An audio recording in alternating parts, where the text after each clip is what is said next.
Hello, everybody. This is Steve Yoder. Welcome to the module in your business research toolkit on researching a nonprofit.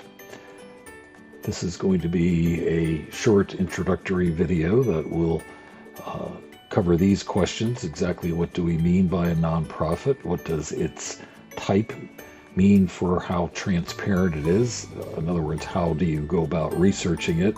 And what are the usual reasons that you have for looking at a nonprofit, and how might that affect exactly where you would look? Probably a better term for an organization that is commonly called a nonprofit would be a tax-exempt organization. Is it exempt from tax or not? Many tax-exempt organizations do in fact make a profit, and we probably want them to make a profit so they can get bigger, provide more services. We don't want them to send it all home with the officers of the organization. But tax exempt and nonprofit can sometimes be used interchangeably. Public charities are the most common example of a nonprofit. They use publicly collected funds, in other words, donations, to carry out some mission that provides services for the good of society. Religious organizations such as a church or a synagogue or a mosque would be an example of a tax-exempt nonprofit organization. Museums, hospitals, and schools would also fall in that category. By contrast to a public charity would be a private foundation. These are organizations that use privately collected funds. They don't go out to the public and solicit donations, but they are also in the business of providing services to society.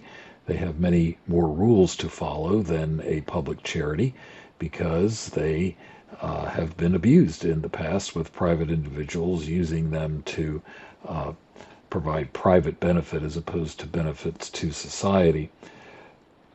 The Walton Family Foundation is an example of a private foundation from the family of Sam Walton that started Walmart.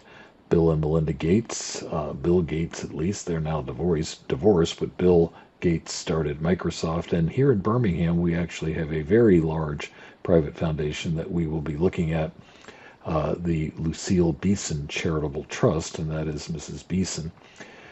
The federal government, and sometimes state government, but governments can be in the business of creating nonprofits, creating tax-exempt organizations. They use both publicly solicited funds like donations, as well as tax dollars, government funds. Public research universities like UAB and the University of Alabama and Auburn University would all be examples of government-sponsored tax-exempt organizations. There's also a category of nonprofits called non-governmental organizations, or NGOs, like Save the Children, that provide services to society, but they're not really the government doing that, and they're not really public charities. They're somewhere in between. Nonprofit organizations have a very positive impact both on the economy as well as on society. As far as just one sector of the nonprofit world, the arts sector, there are studies that show they actually pump a great deal of money into the economy, either by creating jobs or by supporting nearby restaurants that are patronized by people who have just gone to a museum or to a symphony, for example. So this is a very, very important sector of society, at least in the United States. The type of a nonprofit organization can and does influence exactly how you go about finding information on them, how transparent they have to be. Public charities are fairly transparent, mainly because the Internal Revenue Service makes them file a form called IRS Form 990 that we'll be looking at. They do, in most cases, have websites, but there's no regulation of those websites, so how accurate that information is up to the integrity of the organization. By contrast, the Form 990 has to be accurate, or the government would take away their tax-exempt status and would make them pay taxes. Private foundations also have to file a Form 990. Public universities do not have to file a Form 990, as we will see, but they have other regulators like the Department of Education, the U.S. Department of Education, that makes them publish information that's very good for research. Public universities also have to, in most cases, showcase their published data in reports, and they all have offices called the Institutional Effectiveness and Analysis Office that has a website that we will be looking at how to use. This is the Form 990.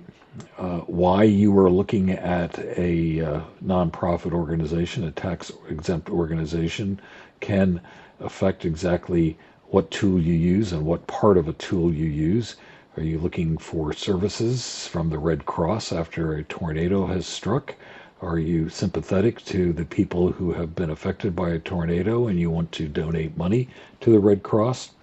Are you a nonprofit yourself and you're looking to get a grant from some other organization, such as, say, a private foundation? Are you looking for a job? You want to know how much a job pays. All of these are things that you would look for in the case of a business, publicly traded business. You'd be looking in their SEC filings, as you know from other modules, but in the case of a nonprofit, you have to look somewhere else. We'll be using a website called Cause IQ, which is free up to a point. We'll only be using the free parts of it. And we will be looking at the websites of the Institutional Effectiveness and Analysis offices of public universities. Coming up in our next video, we'll be navigating the Internal Revenue Service's Form 990 using various sources, but particularly the IRS's website and Cause IQ.